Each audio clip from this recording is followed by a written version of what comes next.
Hi, I'm Ryan Malyar, and you're watching Arts for the Masses on Wilmington Community Television.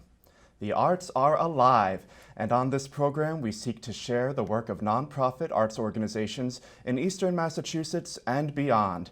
This is a place to spread your mission, share your talents, and promote your upcoming events. So, in these times when we're all feeling a little zoomed out, something really special came across my Facebook feed. A new Massachusetts-based orchestra making a virtual debut with a suite of music from Harry Potter. Are you kidding me? How cool is that? So today we welcome Maestro Brendan Kenney, who is the music director and conductor of Firebird Pops Orchestra. Welcome to the show. Thanks for having me. So let's start off with, what is a Pops orchestra?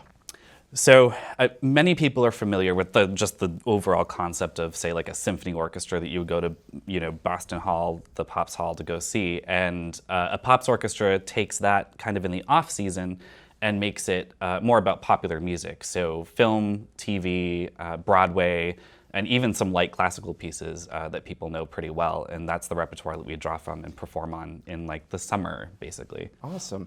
Now, when I heard the name Firebird Pops, Firebird to me, I think of Stravinsky's The Firebird Suite, the ballet, Right.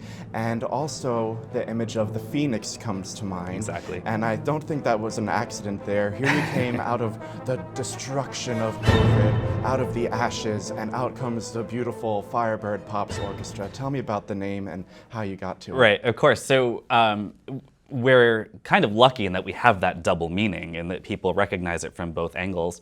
And of course, Stravinsky is just a master of orchestration and composition, but we were going more the route of rising from the ashes of what has become the arts in COVID-19, and what it just feels like there's not, at times it feels like there's not a lot of hope for the arts amongst COVID. And so I wanted to really convey that that's not the case and that there is hope beyond COVID and in COVID. And so we rise from the ashes like the Firebird. I am a linguist. I'm very interested in languages. And so I was coming up with a lot of Latin names and, and I put them all out there, like, mysterious names. And people kind of started being like, we can't pronounce those. We don't know what those mean. And so a friend of mine actually reached out to me and suggested Firebird, and that's exactly what I was going for. That's what I was looking for. Now, the idea of a community orchestra isn't a new idea, Nope. but what's your spin on it? When I was watching the debut, I saw young musicians, old musicians. How does it all come together? So, first of all, there are a lot of community orchestras that focus on a broad range of repertoire. We have, symphony orchestras and some that will do kind of one dedicated Pops concert. And so I've always wanted to start an orchestra that was dedicated to Pops repertoire, so that people who want to play exclusively that, or almost exclusively that, can join and make it accessible to them. But one of my other goals with these ensembles and in my greater music career as a music director in general is to make professional quality accessible to the everyday musician. And so the way that we do that is by, we have a combination of musicians all across all ranges, so that we have enough seasoned professional musicians that the quality is still there, the product is still professional, but we have some people who might be like music interns or, even high school students that are just looking to get playing experience, people that haven't picked up their instrument in years. And so it gives them a chance to be able to play in a quality ensemble that still produces quality work, but makes it accessible to them. Now, when you came out with this idea, I want to start an orchestra all by myself, I'm sure it wasn't always meant to be a virtual experience, but can you lead me to your musical career and what got you to where you are now? Yeah, so I actually have a lot of experience in theatrical music direction. So I've music directed somewhere in the vicinity of 75 shows. I haven't counted in a while, but I've been doing it for about 15 years, and part of that is assembling orchestras.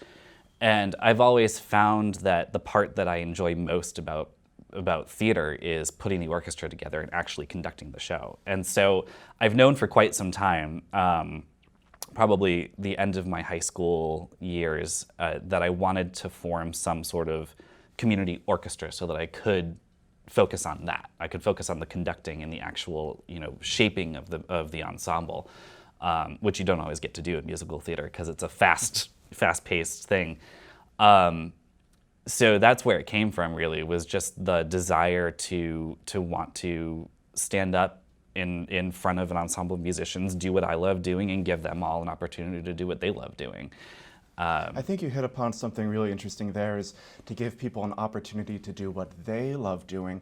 Artists are starved right now, Yes. not literally starving, but but emotionally, Right. They are looking for that outlet. Exactly. And you have done something really wonderful by providing them 60 at a time, or however many you were allowed to participate, to be a part of this. Yeah, we had just about 150 musicians sign up for for our upcoming performance, and I was able to use about 70 of them, which was great because it was about 10 more than I was able to use for Harry Potter. But it does come with that responsibility of having to make those calls and not always wanting to disappoint somebody.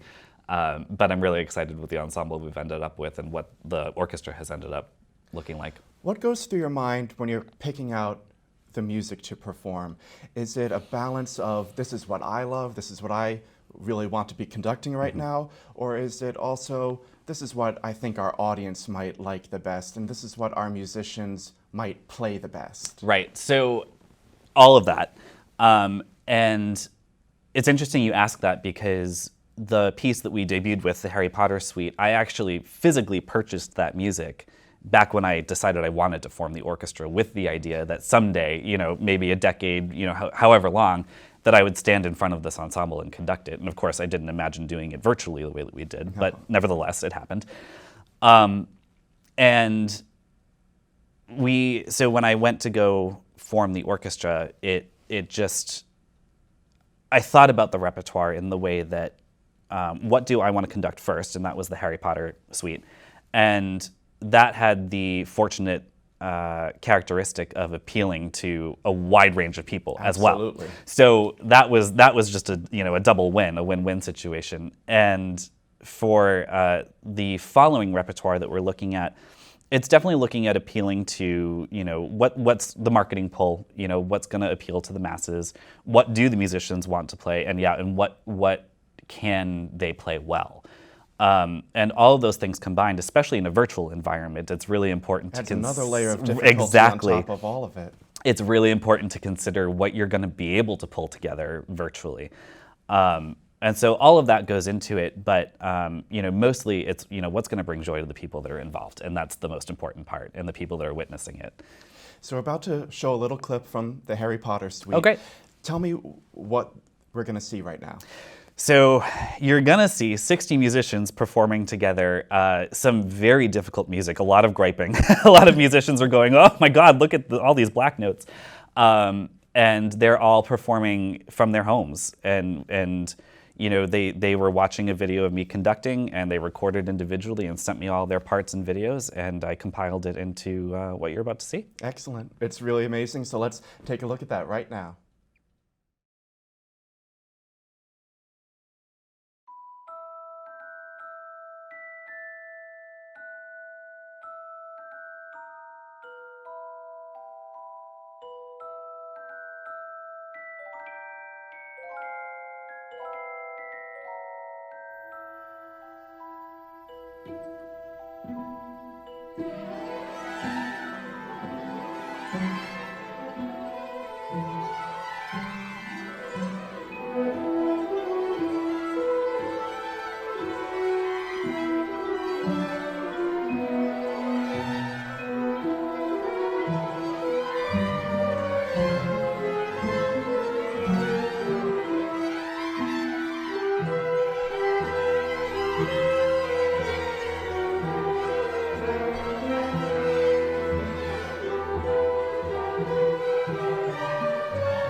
My mind is blown.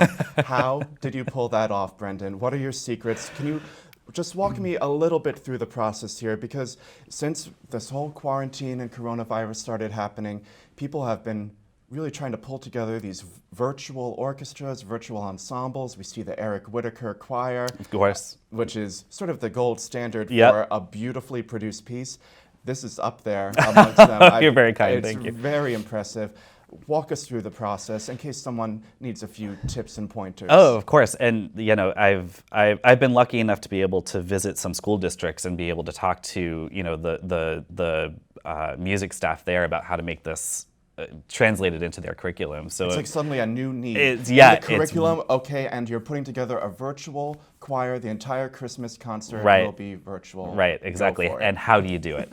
So I start with the most important part is finding a reference recording that the musicians can listen to while they're playing that emulates your kind of interpretation of the piece and the musicality that you want out of it.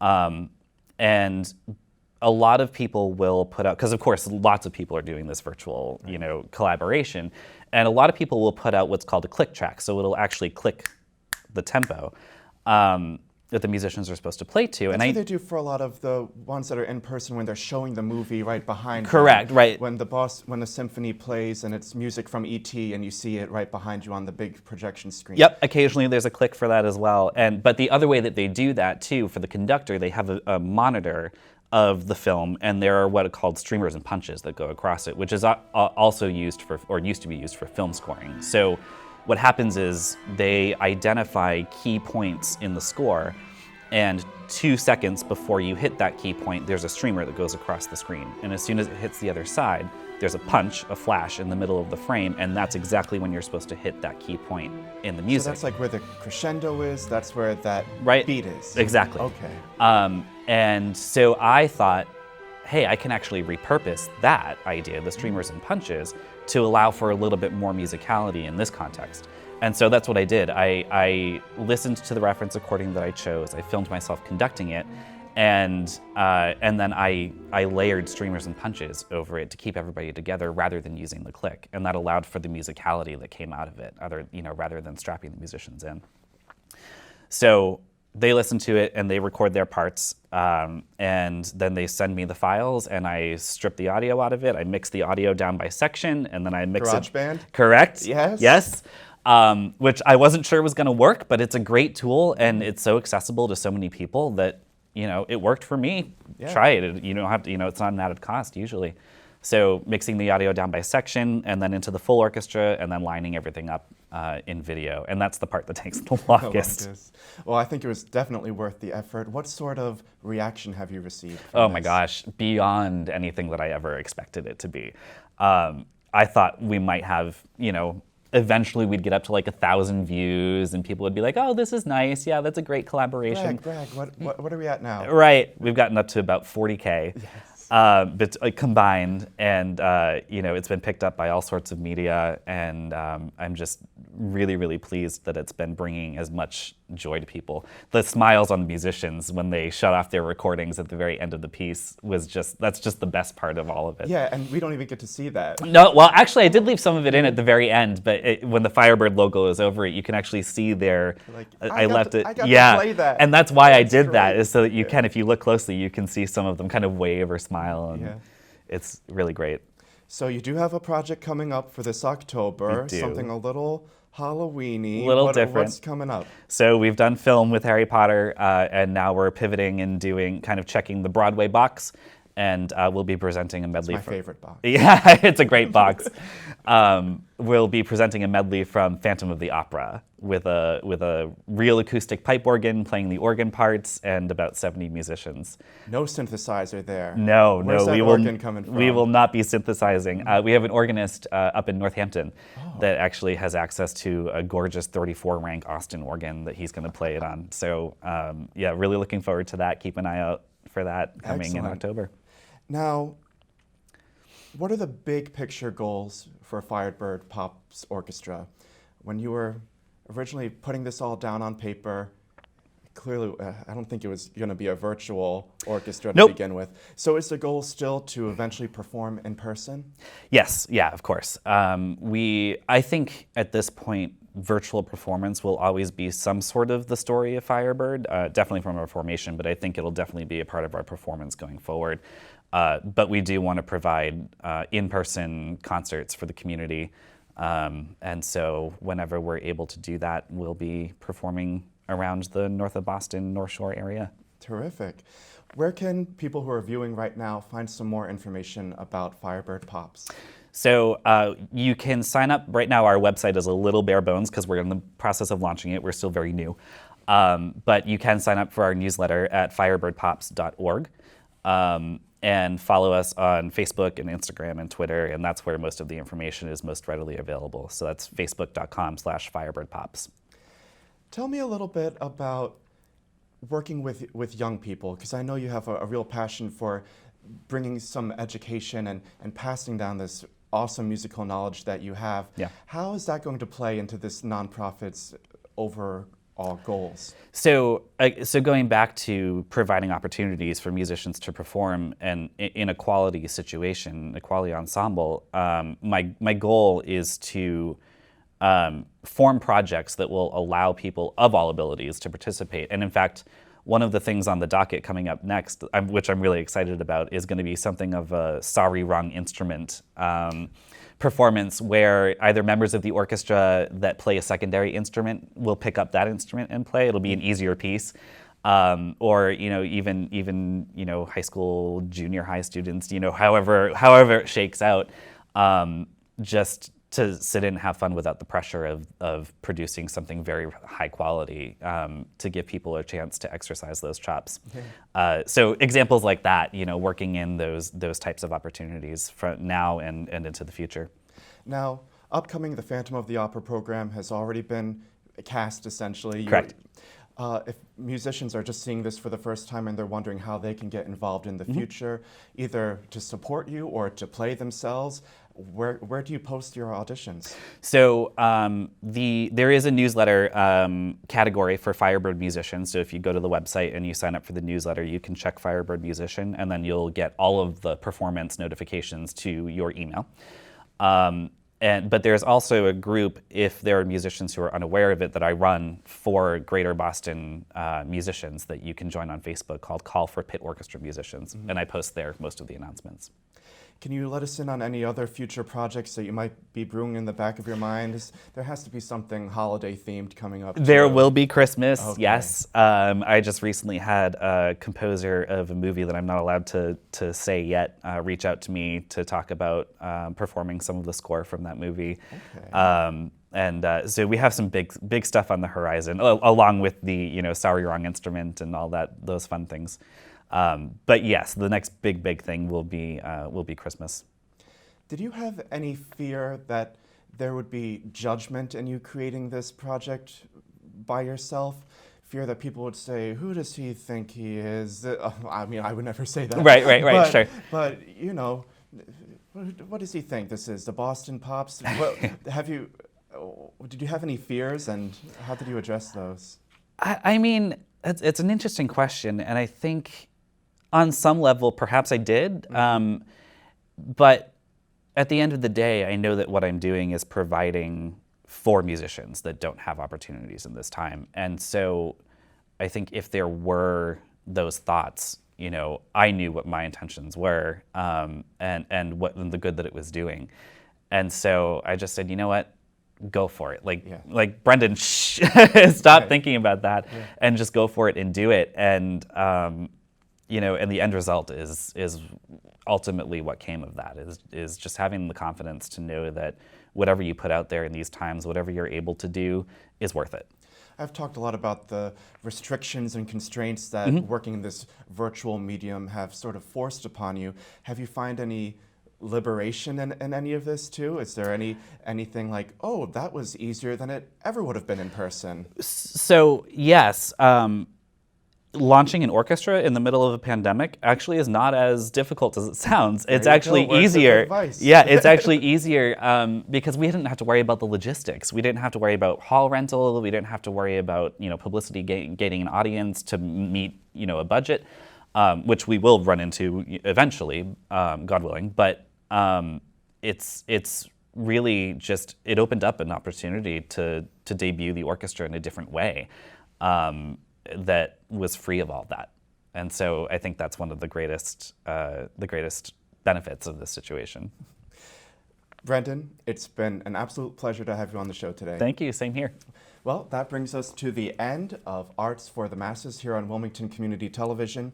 If you're a nonprofit arts organization in Massachusetts and you'd like to be featured on the show, this is a safe place where you can spread your mission, share your talents, and promote your upcoming events. Please be in touch. We'd love to have you on the show. Have a great day.